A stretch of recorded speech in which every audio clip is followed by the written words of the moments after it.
Hello mga kanday kadadong, for today's video magluto ta.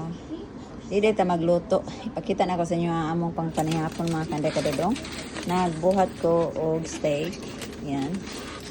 Very hot and very guwapa kayong steak. So tuluro na kabuk mga kanday kadadong kay na ay may gipalit ganiha para sa akong ugangan sa lunch ba.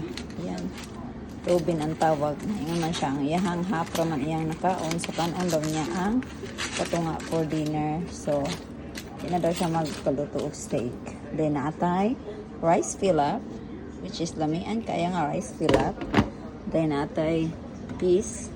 Kung napansin ninyo mga kanday kadadong, sige ra gyud make na peas diri mga kanday kadadong. Hilig akong ba na murag 3 times yata, 2 times in a week ko makaluto og peas. Nya ako po siya hilig ko na ko is corn. So mo na ang akong among mga hilig, no. So yan, nagpaabot ta sa atong luto diri sa ato ang lutuanan sa steak. Ang ikatulo kay para sa pangpanihapon. So, alright mga kanday kadadong. Thank you for watching everyone. Bye!